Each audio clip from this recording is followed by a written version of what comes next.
One frustrated millennial explains how I went from voting for Obama in 2008 to Trump in 2016. I gotta say, the crying Democrats, matter of fact, if this page is still up, you have to see this. This is so funny and fantastic. You are going to flip. You're going to love this. Hang on. If it's still up, hang on. It's not the same one, but someone put another one up. The first one was way better. eBay, real actual auction. Democrat and liberal, they can't even spell properly, but Democrat and liberal tiers in one auction. These tears have been humanely collected from a group of liberal Democrats after finding out Donald Trump will make America great again. These poor misguided souls were forced to cry into a funnel for your collective pleasure. Liberal Democrat tears are great as a holistic anti-aging cream and can even be sprinkled on your favorite dish to make it even more delicious. Democrat tears are even wonderful as a dipping sauce. Supplies are limited, so order your Democrat tears today. Remember, the sky is the limit for all the wondrous things you could use Democrat tears for. Try rubbing it into your favorite work boots for a little extra bounce in your step. It will be sure to make you feel like you have never worked a day in your life in them before. These tears will ship in a genuine vintage Crown Mason jar. And there it is. Let's take a little close-up on that, shall we? That's an old moonshine jar right there. A little bonus for you.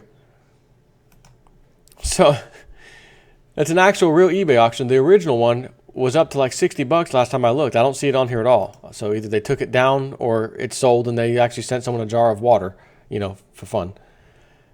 Absolutely hilarious. But where I was going with this, because this one frustrated millennial, when I saw those crying Democrats, when they realized she lost, and some of them were they're hugging each other, they're in absolute misery, they're crying, they're upset. Again, I had a little guilty pleasure on that. I couldn't take it. I couldn't just sit by and pretend I didn't. But these were quite a bit millennials, female, and of course the gay community, but both male and female gay, but straight females as well. You name it. I noticed quite a few of these being millennials. So this particular millennial may have it right, because if he went from voting for Obama in 2008 to Trump in 2016, I kind of want to hear what made him switch his thoughts.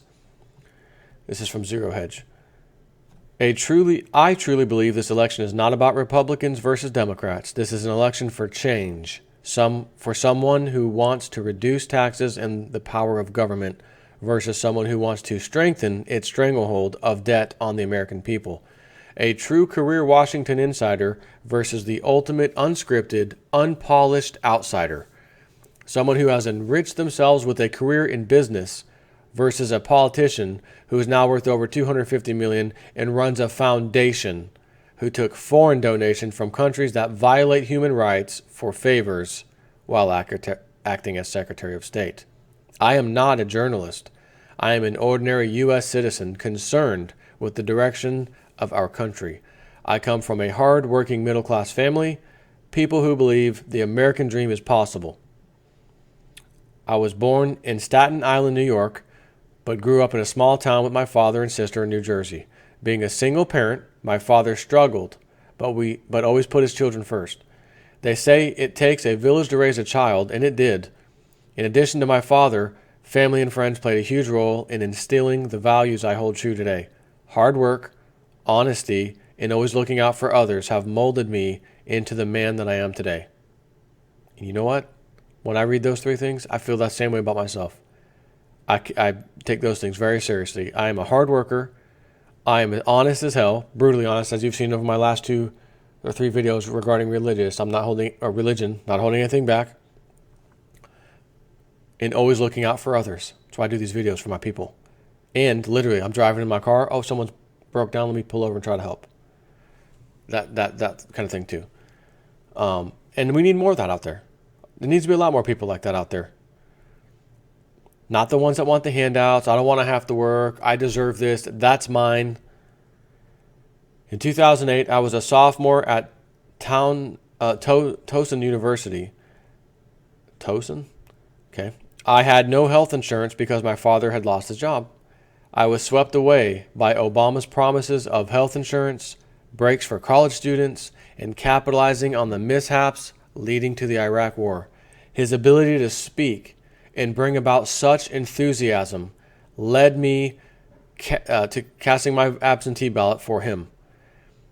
I can remember arguing with my family about voting for him. Who was going to pay for all this, they would ask. Who is going to pay for all of this, they would ask. Obama stated that leaving $9 trillion in debt to our children and grandchildren is unpatriotic, and I agreed with him. 8 years and $9 trillion plus in debt later, I realized that I was fooled by yet another politician looking for my vote. Now I am married and have a 6-month-old at home, and although my values of honesty, hard work, and integrity have not changed, my political views are very different. See, I'm already liking this story. I'm already liking it. Good information, good decisions. Bad information, you make bad decisions. And the information he got in 2008 was the same that we all got. You can go right now to YouTube. I'm sure you're on there because you're watching my video. And type in, Obama campaign 2008 or campaign speech 2008, something like that. And listen to that man speak. Man, did he say the right things, the right tone of voice, the right power? I mean, you would have thought this guy was a singer if he was actually singing. Just perfect. He pulling you into the song with the emotion. Yeah. He said everything right. Why shouldn't we have believed him? He's a first-term senator. No one doesn't really have much of a record at all in politics. I mean, who is the guy? Came out of nowhere. He said everything that was wrong. College problems, can't pay health care. Oh, that's my guy. But some of us did some research and said, told my dad, oh, no, man, the Democrats, they got to get him in there. Dad, no, And when he won, he came into my office because my dad used to do vending at my job. High five, he won.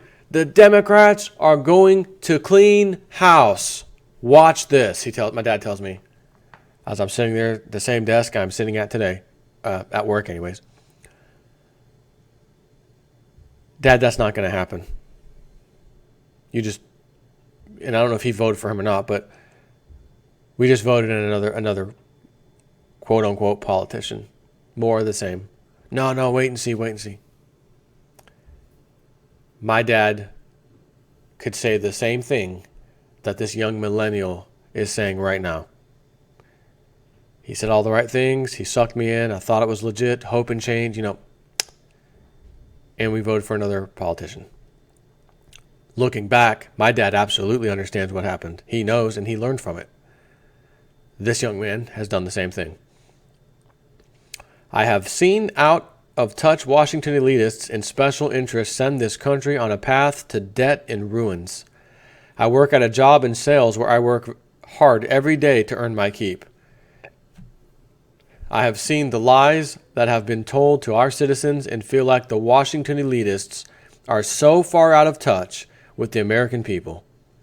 This is the reason that on November 8th, 2016, I will cast my vote for the Republican nominee Donald J. Trump. The state of our economy is in absolute shambles. As a recent college graduate who graduated with student loans, the economy is a huge driver for my vote. Cost of living is at all-time highs while wages have barely grown over the past 20 years. Many people quote the unemployment rate as a pillar that Obama's economy has worked.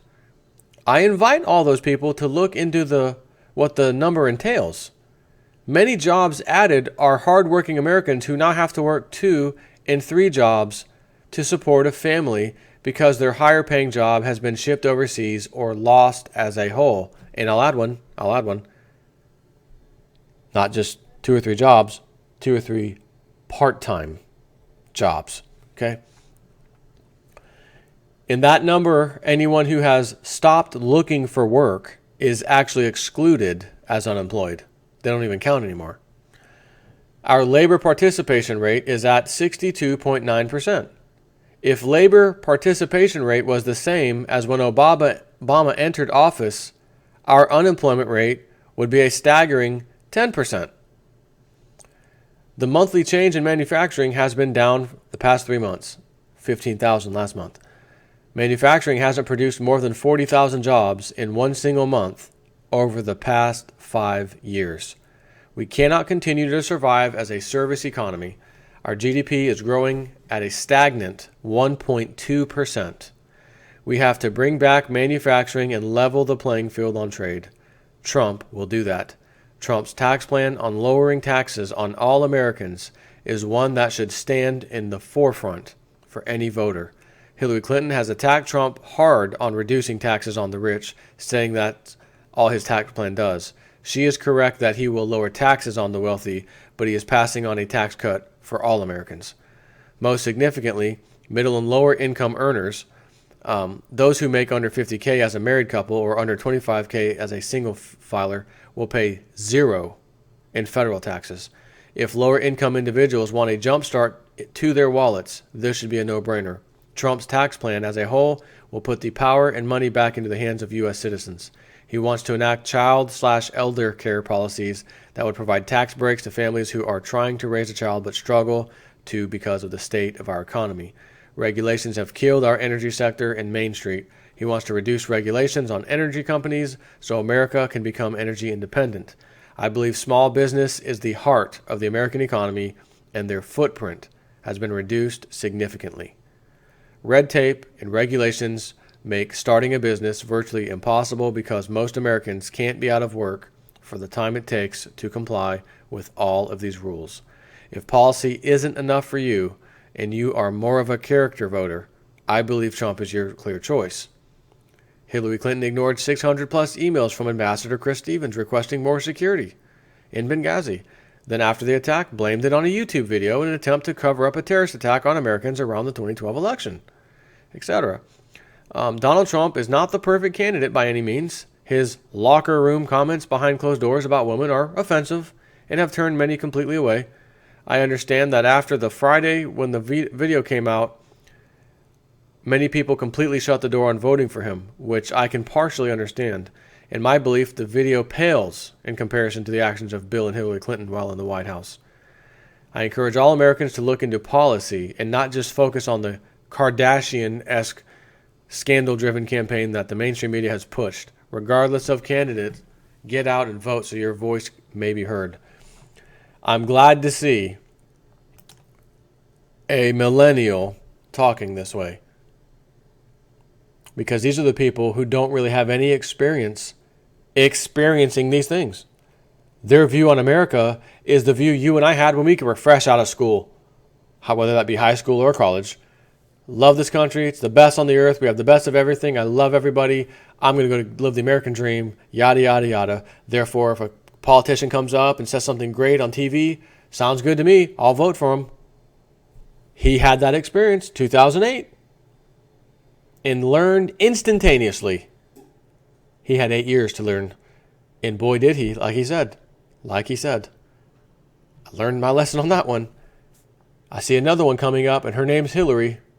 It's the same as the other one, but there's an outsider, an unpolished guy who just says it like it is and is saying all the right things. That's the guy I'm going to vote for.